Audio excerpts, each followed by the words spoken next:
Now the rest of the evening is all about you. Thank you. And and I want to start at the end and then I'm going to go back to the beginning. You are the winner of the Israel Prize, one of the few people who get recognized by the state of Israel in the most prestigious prize that exists. What did it mean to you to win the Israel Prize? To stand in Jerusalem and to recall my brother who was left behind bleeding in the Yom Kippur War, 7 days evacuated dead already, to recall my oath. I swore near his burnt tank to never leave a wounded behind. This is number one. My military service is done due my oath to my brother. And then my son, who was born 11 years after the Yom Kippur War, we gave him the name of my brother, expected he would be better than us, a source of pride, continue the legacy of the family, maybe one day be a Nobel Prize winner. This child passed away at the age 23, almost 19 years ago, never spoke, never said one word. And in our ward, he was named retarded, in Hebrew, mefager. He was diagnosed with severe brain injury. The psychologist told us he's having a combination of autism and retardation. Probably will never speak, probably he will stay permanently child at the age 3-4 months. So he is the greatest teacher of my life.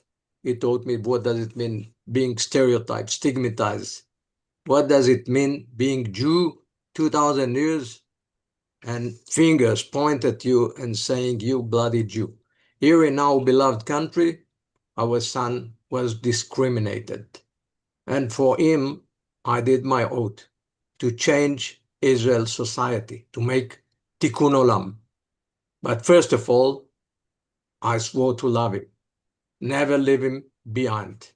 It seemed to me in retrospect, he came to the last minute of my wounded brother and lived as a wounded in our society, enveloped by walls of shame and stigma.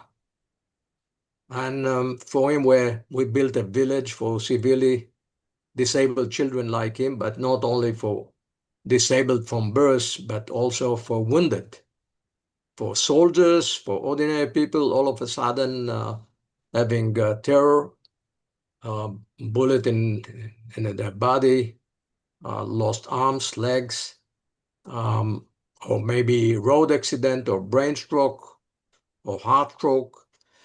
And for them, for the wounded, for those who are severely disabled, for them, we establish a village, which is a wonder. It's a hospital with 4 departments, orthopedic, neurologic, invention center, research center, and beloved 170 full lifespan children like our son, from birth to 50 something, the most elderly, enveloped by loving, caring, inclusive staff, about 800 volunteers, and every day between 50 to 500 people who are visiting. Visitors every day, visitors who are doing the mitzvah of Bikur Cholim. Those children that were left behind, that it seems to me, and my wife did it, they are shame for our society. Many of them were taken overseas to Switzerland, England, and parents didn't speak about them. So we break down the walls of shame and stigma. So standing there in Jerusalem, awarded the Israel Prize, was about my most beloved Eran, my brother and my son. Those two, for them, I dedicated my life to fight for Israel, to fight for the Jewish people, and make the Jewish people and the state of Israel a stronger and much better, a model society חברת מופת, exemplary society. Society which strive for excellence in every field. It may be health, agriculture, high-tech, cyber, education, welfare, to be the best in the world. In every field, number one. Number two, never leave the wounded behind. Take them with us. Give a hope to the parents, to the wounded, to the disabled, to the bereaved, to the hostages, to those who are behind. Right now, we have 48 hostages in Gaza. And that should be our commitment. The arvut hadadit, the mutual responsibility, our values for our beloved Jewish people, for the state of Israel. Never leave the wounded, never leave the weakest behind. And our child was not just wounded, it was the weakest. Couldn't say a word, couldn't say, my dear father, please replace my diaper. I'm 30 minutes done. Please, I want a glass of water. Please, I want white socks. Please, I need new shoes. Nothing. A soul which is inside body, a prison, a body which is like a prison, unable to do anything, testing us every day, testing our values, teaching us what does it mean to be a high soul? What does it mean compassion? What does it mean tzedakah? You, my dear father, you flew to Entebbe to save 105 Israeli hostages. They were 1 week hostage. 1 week, my dear father. I'm hostage from birth, unable to do anything by my power. My dear father, I'm here to test your behavior, to test what kind of person are you. If you're just speaking or doing what they get between your words and your performance, my dear father. I'm your son. It's up to you to choose shame or to choose make something for me. Be a proud father and do something for people like me. So, at length, that was my feeling when I stood there in Jerusalem, awarded the Israel Prize. I was very proud of both. My brother, who gave his life to protect the state of Israel, was killed near Tel Saki on his way to Tel Saki, South Golan Heights, 1973, October 6. And our son, both of them still continue speaking with me and navigating me, and they are the compass of my life. So Doron, let's go back to the beginning and let's talk about your brother Eran as well. I presume an older brother. I want to talk about the impact that his death had on your life. First of all, the rumor said both of us were killed. I was 22 at the Yom Kippur War. I fought in Sinai. He fought in the Golan Heights. And the rumor said both of us were killed. And then the telephone call at the end of the war, my war, at the Egyptian side, a telephone call to my home and my mother from the other side saying, we lost Eran. We have no Eran anymore. And then I came home. There was no Shiva. They were all buried in temporary cemeteries. So I came home, no Shiva. So I continued to the Golan Heights to find his belonging, to find the story, to find what happened. I did my own investigation. I reached his burnt tank. I found his razor. I found some of his clothes. I found his helmet, his pistol. Just behind me, if you look at the cursor of my here, this is ID tank. This is his ID tank, and this is a song that was written about him. Chaim Hefer, Israeli poet who wrote about him, the young soldiers that were killed. And this is his ID tag here. still stained with his blood, 52 years after. So I did my own investigation. I found his soldiers in hospitals, and shockingly, I learned that he was left behind. At first, I was crazy from pain and frustration. I found myself running and shouting his name. I was sure he must appear. He must appear. He's here. I couldn't believe he's not. We had a dream to build together a ranch. We loved riding horses. We want to build horse ranch. And I have many pictures with him riding horses. And so at first I was rageous and crazy.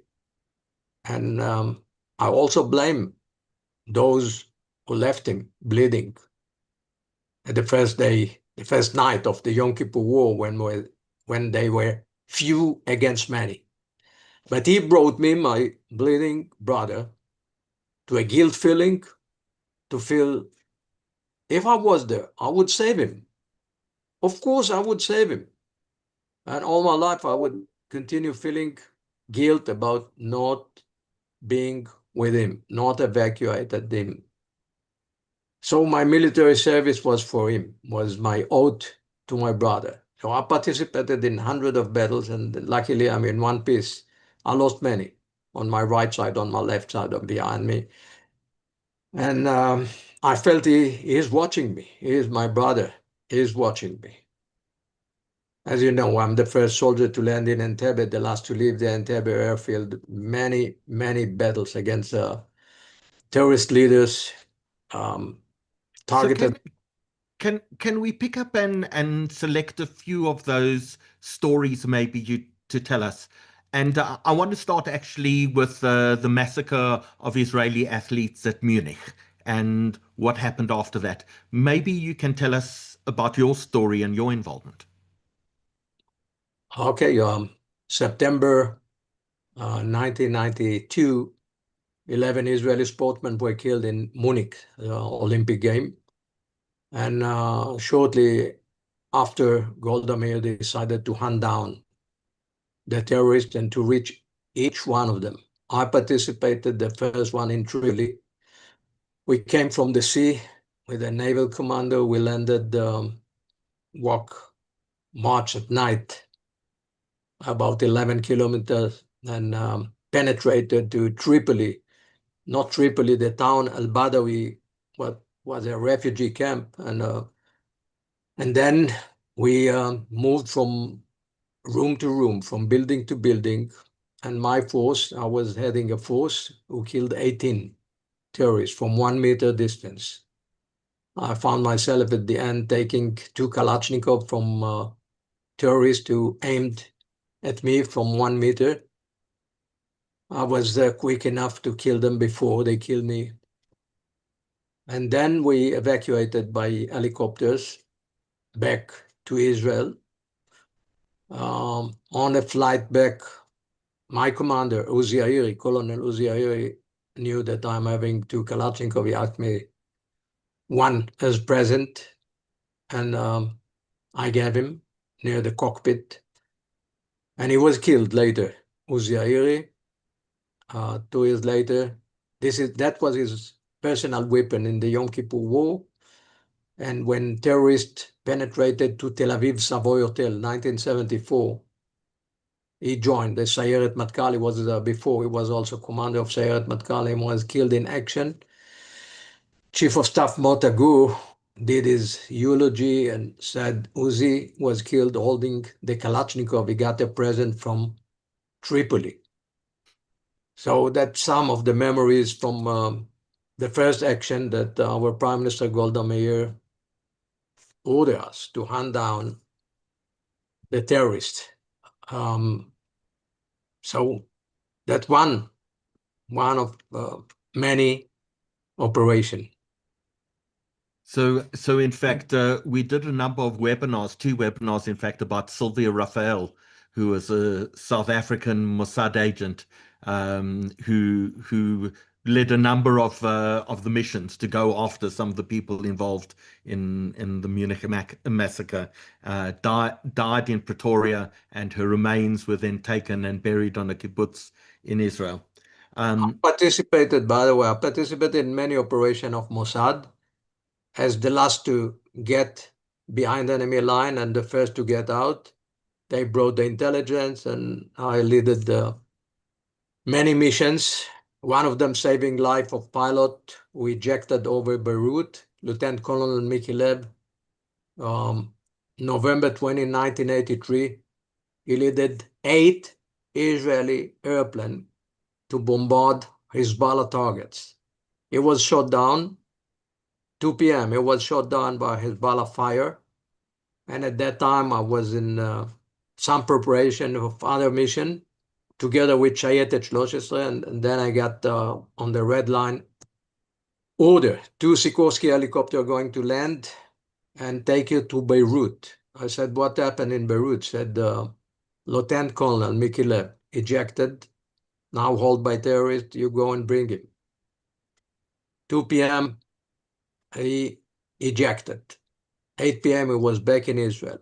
We landed in Junior, and one Mossad agent, his name Gazi, waited for us, prepared vehicles, Lebanese vehicles, Mercedes, Land Rover, Volvo, some Lebanese vehicles.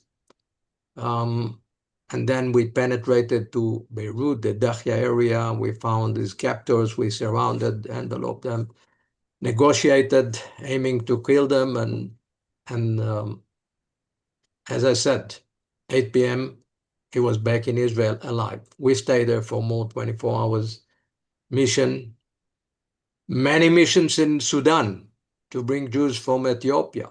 I participated in. So let's get on to that. But before we get on to the rescue of Ethiopian Jews, I want to talk about Entebbe, and maybe you can give some of the younger viewers who may not remember what happened at Entebbe, maybe you can just sketch for them the background and then talk about the rescue mission. In 1976, at the end of June, Air France airplane was hijacked. It was Sunday. On his flight from Ben Gurion, landed in Athens and supposed to continue to Paris. And terrorists took over, hijacked the airplane, continued to, at first, Algeria and then to Nairobi, Uganda, and then started negotiating with the Israeli government, asking to release 52 prisoners, terrorists who were prisoned here in Israel. They asked the Israeli government to fly them to Germany and so on. Israeli government said, yeah, we're unable to do anything. So they supposedly negotiated. However, there was no enough information to operation. Mistakenly for the terrorists decided to release those who are non-Jews on Wednesdays, 3 days before the operation. And they were flown to Paris. And our Mossad agents in Paris, including one from Sayeret Matkali, later it was Major General Amiram Levin, they interrogated those who were flown to Paris. And we got enough information to know that all the hostages, 105, are kept in the old terminal, guarded by 4 terrorists at the corner of the hall, and more 3 together with Ugandan guards at the second floor. And as a matter of fact, only Wednesday we got enough information to plan a real plan, a real operation. Thursday afternoon, July 1st, I arrived home from the Golan Heights, and then my mom, when I just entered, I was not married that time, living in Rishon LeZion. When I get inside, my mom saying, my dear son, when she wanted to be formal, my dear son, you go to Entebbe. I told the mom, what are you speaking? She said, I know. I know this matter. She gave me a paper with list of names. She said, all these people were looking for you. Sit down near the telephone, landline telephone, answer them. And that's what I did. And Friday morning, 6 a.m., we were together with Sayeret Matkal. 8 a.m. first order, 10 a.m. second order. At night, Friday night, July 2nd, 1976, we did a model exercise. And then Saturday, July 3rd, we took off from the military side of Ben Gurion, landed in Sharm el-Sheikh for pep talk, for last briefing, for more information. And then we took off from Sharm el-Sheikh, landed 11 p.m. sharp in Entebbe. 53 minutes on the ground. I was in the first Hercules. My troops, 10, we jumped out from the left door and the right door, while the first Hercules, taxiing on the runway and taxiing about 20 kilometers an hour, and then 4 of my guys marked the runway with battery torchlight, not torchlight, but battery lights. And me and the other 5 will continue to the new control tower. And then the other 4 who marked the runway later joined me, and we captured the new control tower. The first Hercules continued to the end of the runway, more 2 kilometers, and disembarked Sayeret Matkal, Yoni Netanyahu, 1 Mercedes, 2 Land Rover, 35 soldiers. They moved quickly along another runway, arrived to the old terminal, penetrated inside, and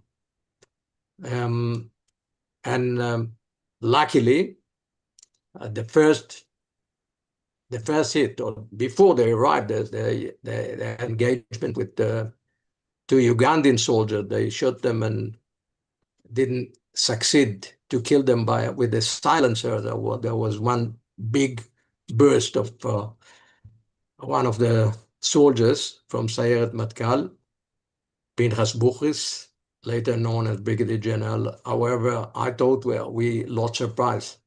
They continued the last 150 meters and then penetrated to their building, to the old terminal. Amir Ofer, the first soldier to get inside. After him, Amnon, the squad commander, and then Muki Betzer, and then Amos Goren. And these 4 killed the terrorists inside, the woman and the 3, and another squad got to the 2nd floor and killed 11 Ugandan guards. And as a matter of fact, in my building were also 4 Ugandan guards. As a matter of fact, after 2 minutes of the operation, about the 7 terrorists and about 30 Ugandan guards were killed.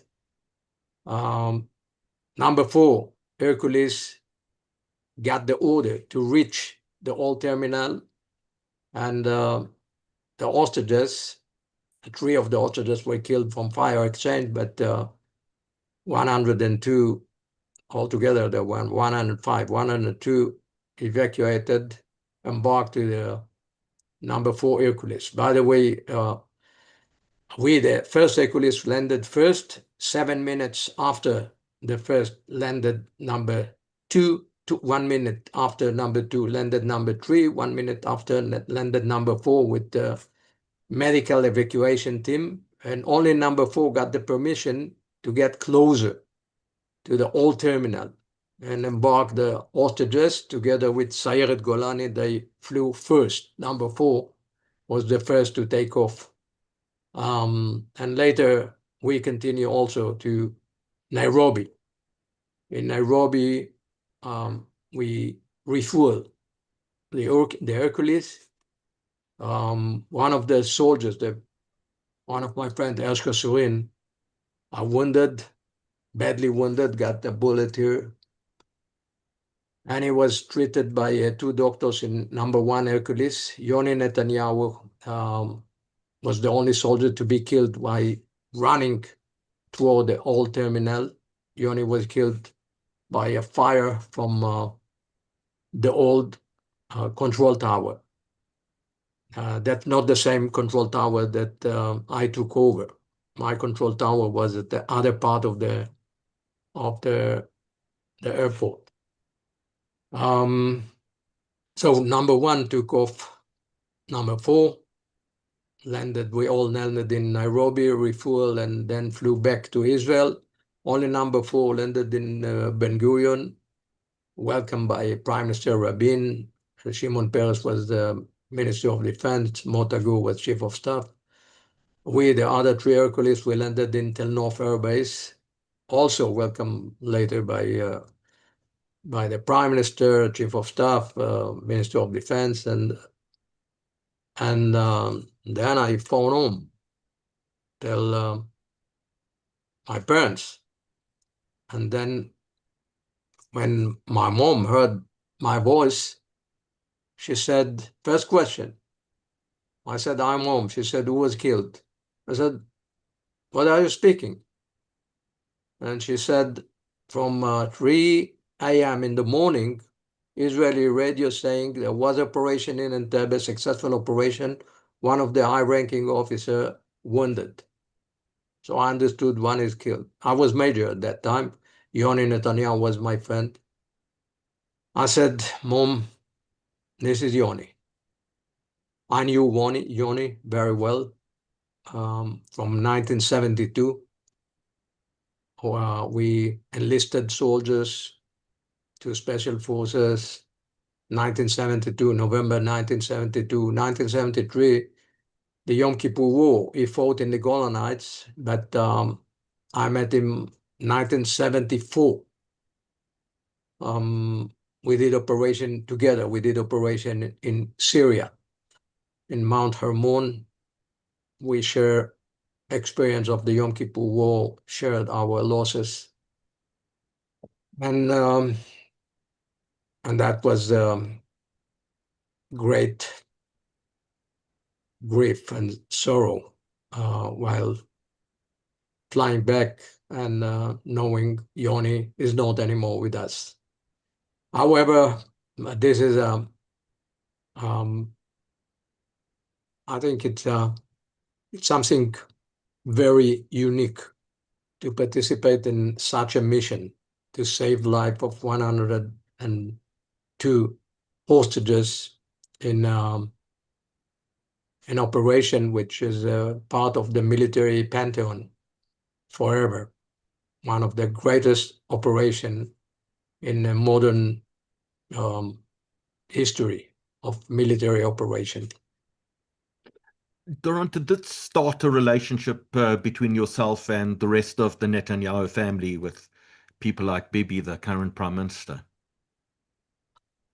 First of all, we meet almost every year at the cemetery for the memorial service of Yoni Netanyahu. We have known for years, and we exchange views on things. And right now, as a chairman of Jewish agency, my concern about the Jewish people all over the world, my concern about Aliyah, about bringing 1 million Jews, to continue the partnership between the state of Israel and Jews all over the world, continue building the state of Israel. And as a matter of fact, we need many professionals. We need doctors, we need engineers, we need the academy, we need researchers. We lost many in this war. Last time I met Prime Minister Netanyahu in his office speaking about Aliyah, about bringing 1 million, about special governmental decision to back up Jewish agency operation with governmental decision, invest a lot of money for operation overseas. First of all, Jewish identity, Jewish education, all over the world, operating in 66 countries. Secondly, empowering the partnership between Jewish communities all over the world with our emissaries, shlichim, continue the effort to bring more Jews to Israel. And I'm happy also to share with you, until now, we brought more than 50,000 Jews, about 1/3 of them youngsters, between 18 to 30. In what time frame is the 50,000?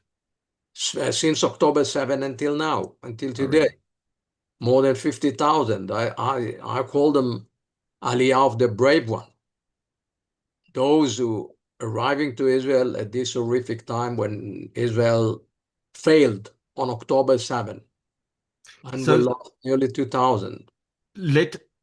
I think we're going to get onto the work of the Jewish Agency, and we're going to get a talk about the 7th of October as well. But I don't want to get away from the stories that you were going to tell us about Sudan and the rescue of Ethiopian Jewry. But before I ask you that question, your mother seems like a tough individual.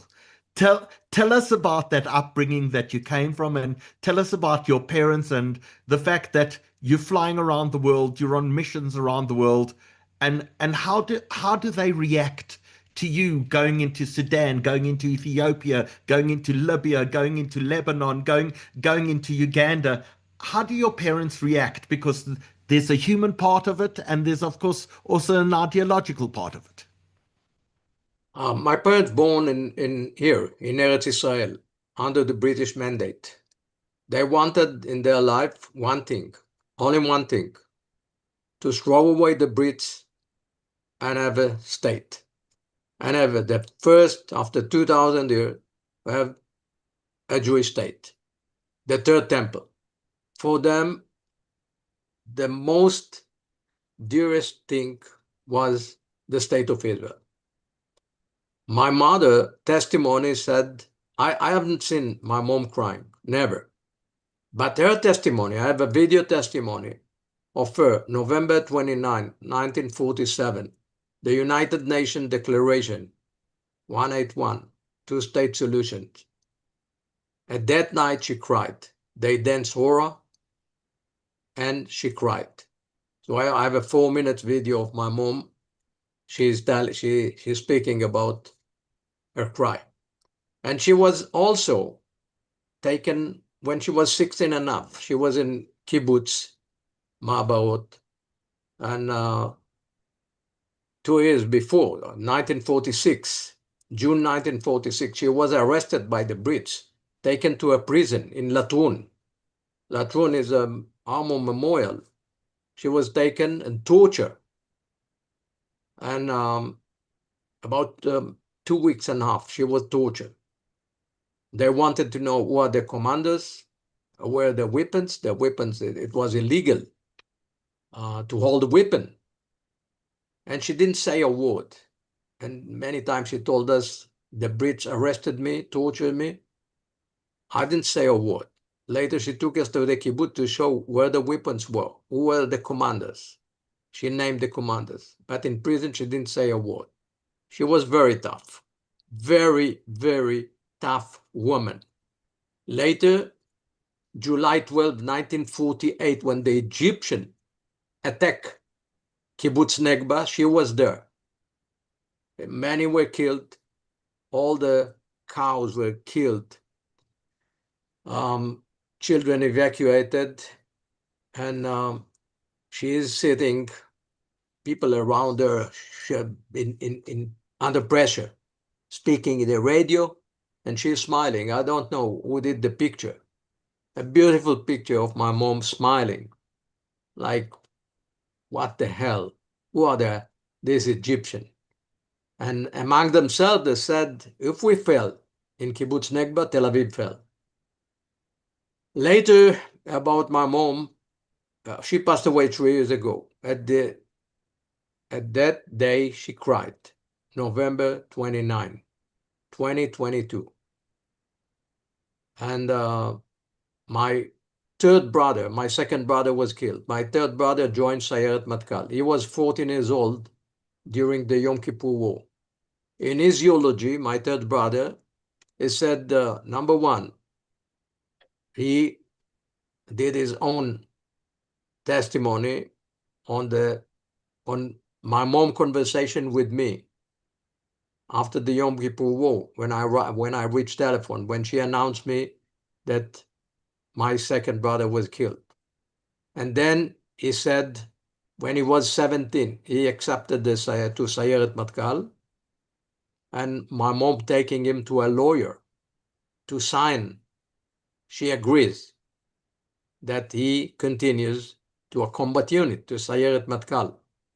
And then he described another event. April 7, the night between April 7, April 8, 1980, terrorists took over kindergarten in Kibbutz Misgavam, north of Israel. He was at home after operation. And 4 a.m., my mom shook him, told him, Modi, a telephone call from the unit. Terrorists took over the kindergarten, and your team should do the mission to kill the terrorists. Go to the unit. I was there. I met him. He arrived with helicopters, with his unit. So, bereaved mother, 7 years after the Yom Kippur War, 7 years after losing my beloved second brother, she tells my third brother to go and fight for the country, knowing he may be killed in a battle. 1975, the commander of paratrooper wanted me to be the commander of Sayeret Tzanchanim. So he called me and said, you are the best commander. I want you to be the commander of Sayeret Tzanchanim, the special forces. But I can't give you the mission because you bereaved family. Your brother was killed. I have no power to go again to your parents and tell them if you are killed. I told him, go now. He came to my parents' home. My mom looked at his eyes, told him, you trust Doron? He said, yes, I trust him. He said, you can send him first to any mission. If he's killed, we know how to face it. That's my mom. This is the education I got at my home. Wow. Amazing family. Doron, tell us about Ethiopian Jewry. Tell us about Sudan. Tell us about the rescue of Operation Moses. It's not, as a matter of fact, there were clandestine operation. That Operation Moses was the beginning of the 90s. I'm speaking about the beginning of the 80s. Since 1983, 84, 85, 86, 87, 88, I participated in many missions in Sudan, together with Mossad, with the scuba diving mission in Sudan. The scuba story that many people watch, the Netflix Yes. documentary or a movie about. Yeah. So I was Special Force Unit Commander, and we did exercise together for the evacuation.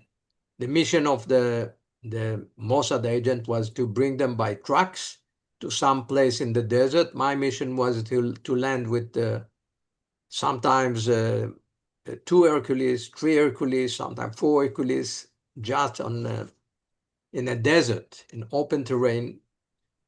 In Entebbe, we didn't have the ability to land blindly. But later, at the 80s, we got the ability to land according to a laser beam, 2 laser beam marking just a piece of land. Wow. And on the ground, I was the commander in case of something wrong happened, when there are air crews, about 30, the pilots and staff of the airplanes, the operators of the pilots and navigators and technician of the airplanes, and then about 30, 40 special force commanders, leaders, soldiers, landing at night, scary landing. And then, by the way, some of our brothers and sisters who came from Sudan, marching 400, 500 kilometers, some moved by truck, some just marching, came like children of Israel with nothing, with torn clothes, um, some belonging in their hands, and that's all. Very thin, come from the desert. Each operation was like exodus, like from slavery to freedom. So we came down where we joined in a rendezvous places with the Mossad agent, with a group of our brothers and sisters from Ethiopia, sometimes 200, 300, 400. The maximum was 600. We loaded them um, with special marks, special stick light, marking them the way to the Hercules. The Hercules continue operating, blowing a lot of dust and noise. For some of our brothers and sisters, that was first time to understand what is airplane. Some of them were so scared they started run away. We need to hug them, to hold them, and to comfort them. So we embarked them on the Hercules, walking together 200 meters, 300 meters, and then fly back with them to Israel, and then welcomed by Prime Minister Shamir. I have pictures with the Prime Minister, with that of Mossad, Nahum Admoni, with the Chief of Staff, Minister of Defense, and then they were taken by the Sochnut, by Jewish agency, to absorption center in Israel. I have one of my pictures with Prime Minister Shamir. I'm with civil clothes, and between me and Shamir there was a guy that I didn't know his name. In retrospect, I learned to know, because one day I got information that a man, his name Jaime, was head of Aliyah at the 80s, and he passed away.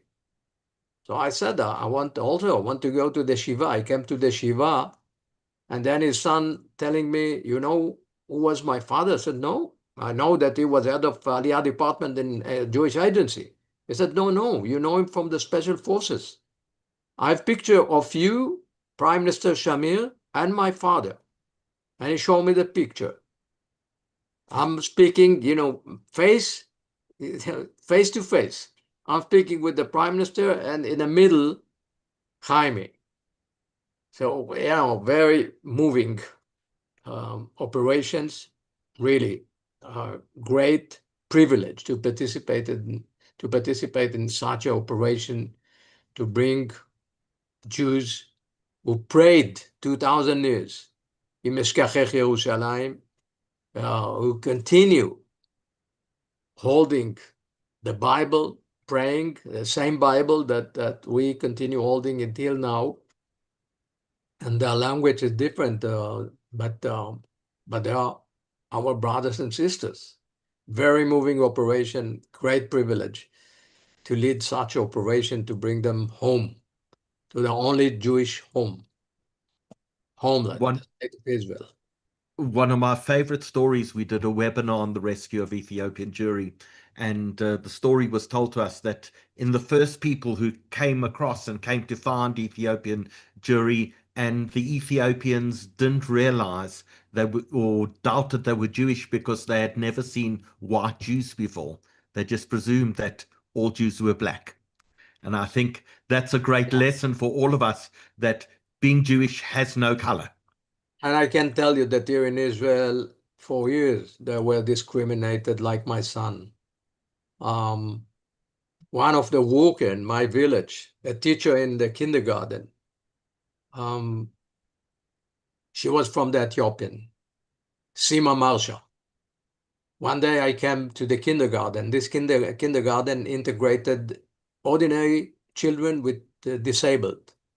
And then she's crying, Sima. Why are you crying, Sima? She is crying. He said, you didn't hear what? You didn't hear the news? The policeman hit one of the Ethiopian community in Ashdod. They don't let us to taste wine. They don't take blood. They think we are sick. We are discriminated.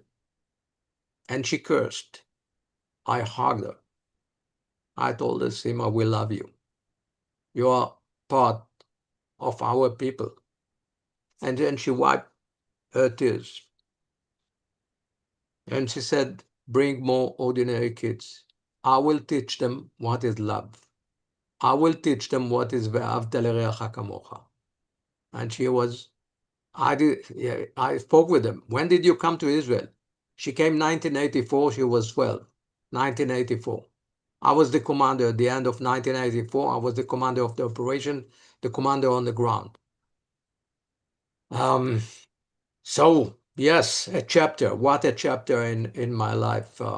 Not only the operation, the easy part is operation in Sudan. The much harder part was the integration here, the integration of the Jews from Ethiopia that at first were discriminated. And we need to ask them forgiveness. We are before Rosh Hashanah, Yom Kippur, the terrible days, accountability. We, the people of Israel here, need to say, forgive us, please. Pardon. And we need to continue the legacy of Am Israel, ve'avta l'reacha kamocha, mutual responsibility. So, Doron, I want to circle back to Iran, your son, because you're a war hero. And then to be almost humbled by a child with great disabilities. And I want to talk about the impact that had on you as a human being. Um, was it almost like the next battle that you went into to fight against discrimination against the disabled? Was it the same sort of military precision? And talk about yourself and the impact on yourself and your personality, your empathy, your understanding of the world. Talk to us about the lessons that Iran actually taught you. The main lesson is about judging the world, judging every event, every place, every human being from the most severely disabled, from the helpless. I give you one example. I wanted to teach him swimming. I took him to the gym here in my Ness Ziona, my hometown. I came to the JCC, the club, hugging him, his lower lip down, saliva outside, and he's walking like a duck. Never gaze at your eyes. Somewhere his gaze, somewhere to the point, to the corners. And then someone from my hometown came to me and say, he's retarded. I said, yes, he's my son. He's retarded. Yes. You won't come in. You won't get inside. Take him to special institute. He should be closed, behind walls. I told him, listen, what do you think will be when you are 85 or 90? You want to be closed behind doors and walls? You want to be taken out of society? You want to be discriminated because of your aging? And then he lowered his eyes, and I came inside, and I taught him swimming. But I taught him swimming, but he taught me what does it mean to be human being. What does it mean to fight for the weakest in our society? To be a mouthpiece for him and like him. And he made me a better person, just like that. I was arrogant. If our son was not born, January 6, 1984, if he was not born, I would be a different person, much arrogant, thinking I'm super, super something, Superman, whatever. And he punched me and taught me. He's the greatest professor of my life. He taught me the greatest class. What does it mean to be a human being? He made me human being. Kadma derech eretz, we say. Kadma derech eretz, first of all, be human being. But also, I consider him and like him as high soul. Those who came to our world without ability to correct themselves. They came to our world to correct our behavior. And I owe him everything. The Israel Prize, the character that I'm now, is my educator, my professor.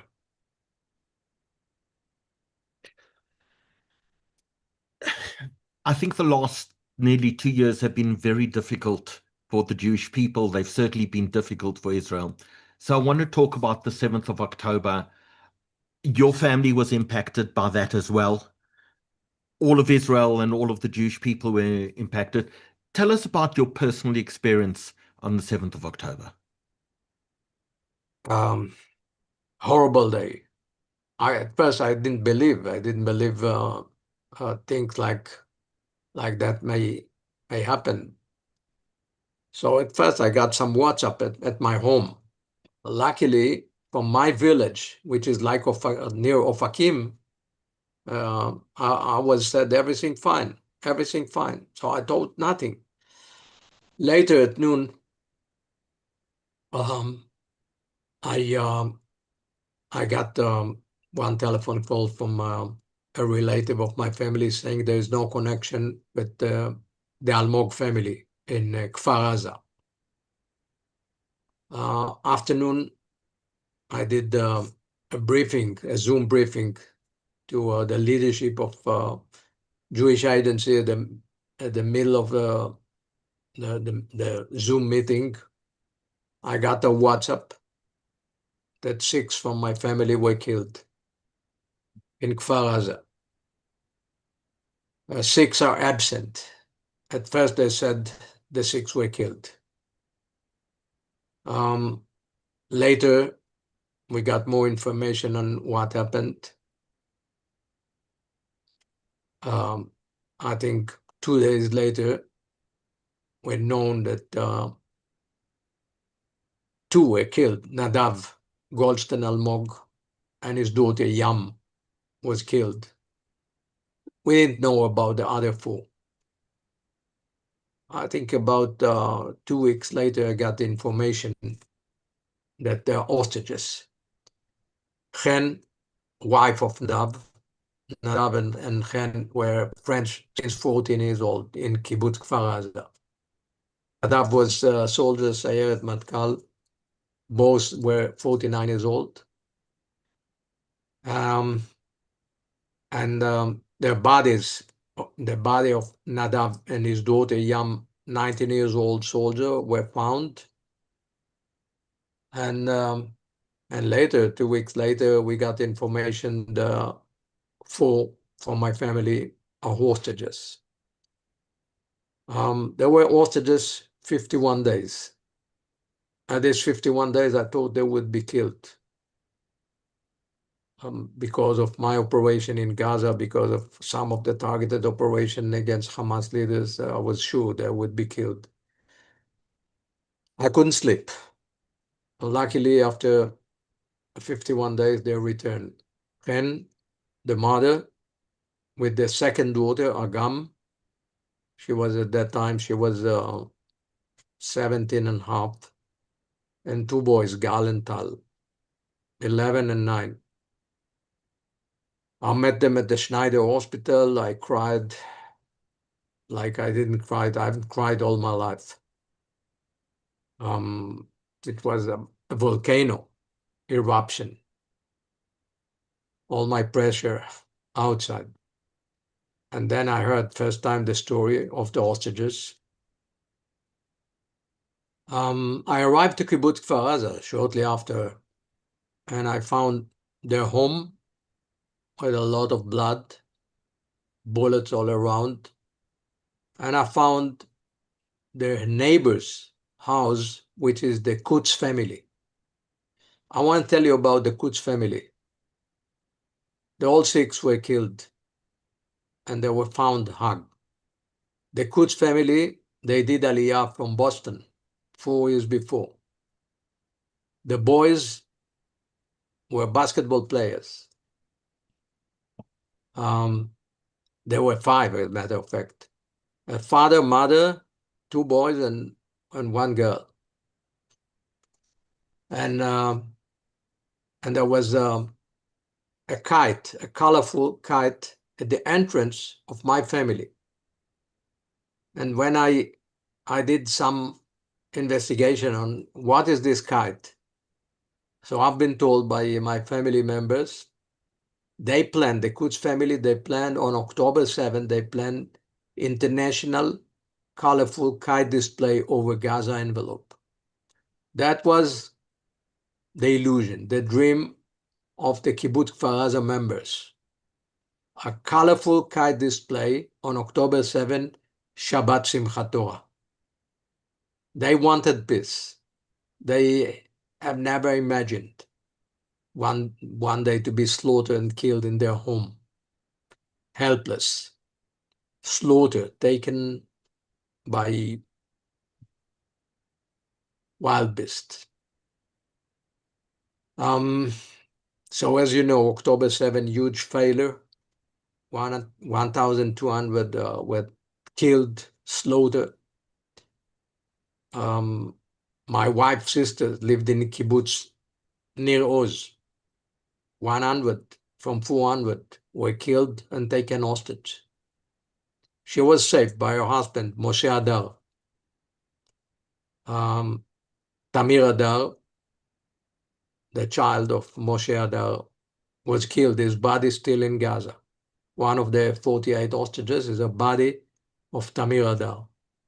If you recall one picture, Yafa Adar, 85-year-old, was taken by one of the terrorists on a small motorcade. A golf car. Yeah, a golf car, yes. And she's booing at she's smiling, booing at the face of the terrorist.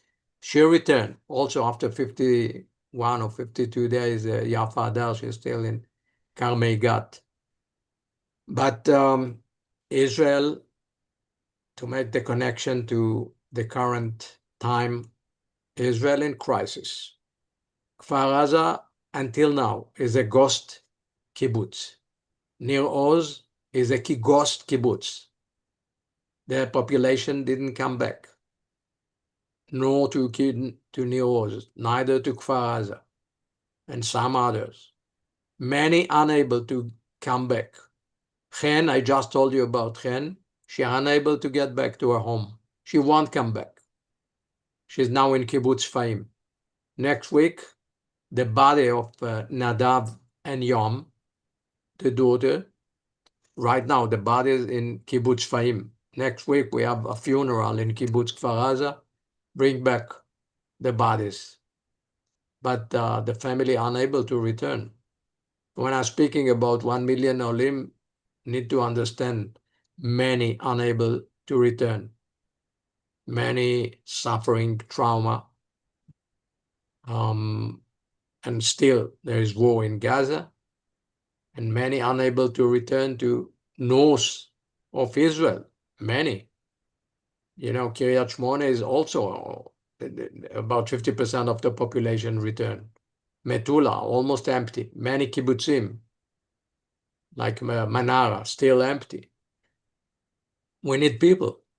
We need the young generation. We need them to come. We need to continue carry responsibility, take responsibility, continue building and developing. The miracle of the state of Israel. Israel is a miracle. The third temple, this is a miracle. But we should never, never, ever forget what happened on October 7. On October 7 is a nightmare memory for Jews all over the world forever. And Hamas is like Amalek. We need to continue fighting and beating Hamas forever. Doesn't matter what happened right now in Gaza. We need to continue punching Hamas forever. And yeah, I believe, I'm optimistic. Israel is strong. Jewish people is strong. But we need more unity. We need to continue the partnership between all Jews in the world, here in the Eretz Israel and the state of Israel, continue building the state of Israel as a model society. So, Doron, in your role as head of the Jewish Agency, you are really responsible for the relationship between world Jewry and Israel. And how has 7th of October affected all of us around the world? We've seen this massive rise of anti-Semitism. We've seen many people much more committed to Israel now than they've ever been. And we've also seen people too frightened to sometimes stand up and express their commitment, which maybe they were able and willing to do before the 7th of October. Describe for us how you see the state of world Jewry today and our relationship to the state of Israel. I think October 7 is also the beauty hour of Jewish people. I saw many thousands of solidarity missions arriving to Israel at the first days, at the first week, arriving to Israel, volunteering in Gaza envelope, in the kibbutzim, in the town in south, like Ofakim, like Netivot in Beersheba, many arriving. Also, the fundraising. I want to tell you that billions arrived to Jewish Agency from Jews all over the world. So we saw solidarity missions, we saw volunteering missions, we saw more fundraising, we saw proud Jews. Yes, from one side they are horrified, they're scared. From the other side, they stand tall. They stand tall for Israel. Yes, it's true, there are some who keep distance, who do not come. Yes, there are. But there are more who show empathy and sympathy and love to the state of Israel. Mainly from those who are overseas, and many of them do not feel Aliyah. Many of them having the commitment to stay in their homeland. But their heart and prayer still with Israel. They continue praying for Jerusalem, continue praying for the Jewish people, and continue the legacy of unified people despite the diversity. And I think, my personal opinion, diversity is a source of power. The diversity makes us much better human being and better people. And it's also a challenge because diversity may bring you to polarization and discrimination and hatred and things like that. So it's a huge challenge for the Jewish people in the state of Israel to accept one each other. Inclusion, the main lesson that my child taught me. Inclusive, be inclusive society. my dear father, continue leading the idea of inclusion, of Chevrat Mofet, of a model society. And this is a great challenge for the state of Israel at this time, when here, where we're leftists and rightists and toward election and blaming and so on. But above all, people take responsibility. You ask about Jews overseas, Jews taking responsibility. The young generation taking responsibility. Many youngsters arrived from South Africa and serving at the IDF right now. I know the government of South Africa stated that we do genocide, blah, blah, blah. What a heroes. Your children arrived from South Africa and joined the IDF and fighting and take the burden on their shoulders, and they are amazing. And I met many parents who arrived here to Israel. Wow, you are wonderful, wonderful people, and your love and commitment. It's not love, it's unconditional love to the state of Israel. So I'm grateful and thankful to you and all the Jewish community in South Africa. You are wonderful, and I'm sorry I couldn't reach to tell you in person. I hope it will be done. So, Doron, in our last few moments that we have with you, I want to remind everyone watching that if you have a question or a comment, this is the time to absolutely post into the chat section on YouTube or Zoom. It's also just Erev Rosh Hashanah. So if you'd just like to wish people a Shana Tova or bracha or blessing, please feel free to use the chat section on Facebook, Zoom, and YouTube as well to send messages to everyone else who's watching us this evening. Before we deal with any questions that come in from the audience, the war will end. It's a matter of time, but the war will end. Wars are not perpetual. What should the priorities of the Jewish people be when the immediate dangers are over? The mutual responsibility, this is our power.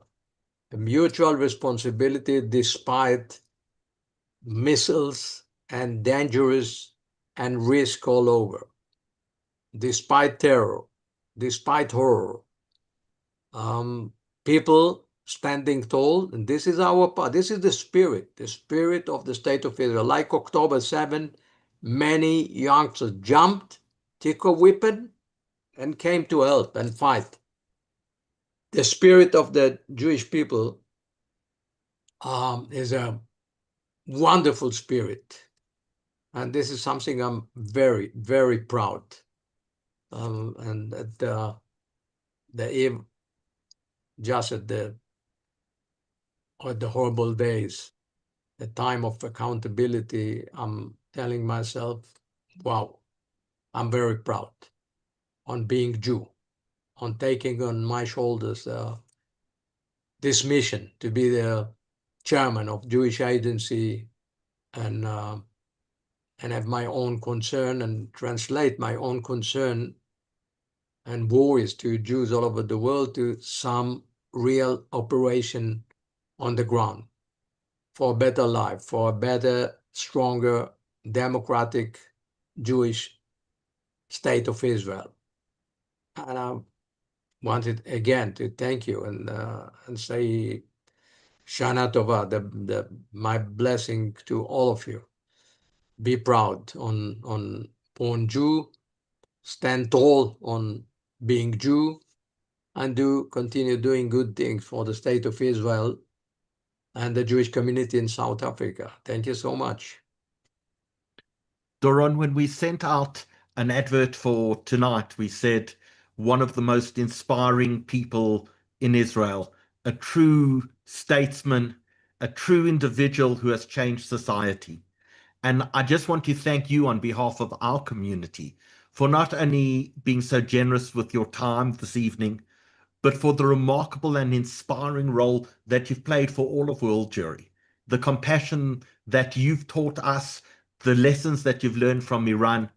Just, it means that everyone has the ability, they themselves, to change the world and the society in which they live. And you are a living example of someone who has put their life on the line multiple times to save the Jewish people, to save the people of Israel, and to change society for the better. And for that, I want to thank you. And I want to thank everyone who's joined us this evening on YouTube, on Zoom, and on Facebook. I want to wish you all a sweet new year. May our hostages be returned safely to us as a matter of priority. There is a commitment between a state and its citizens, especially when it has a citizens' army, that no person gets left behind. And that's one of the great lessons, I think, Doron, that you have taught us this evening, a lesson that comes from your brother, that no one should ever be left behind. And we must go to the ends of the earth and pay whatever price to make sure that our brethren are home sooner rather than later. To all of you who've watched this evening, Shana Tova, fast well, and Doron, let's see you either in Israel or in South Africa in the near future. Thank you so much for joining us this evening. Thank you so much. Shana Tova, I love you. Good night. Good night.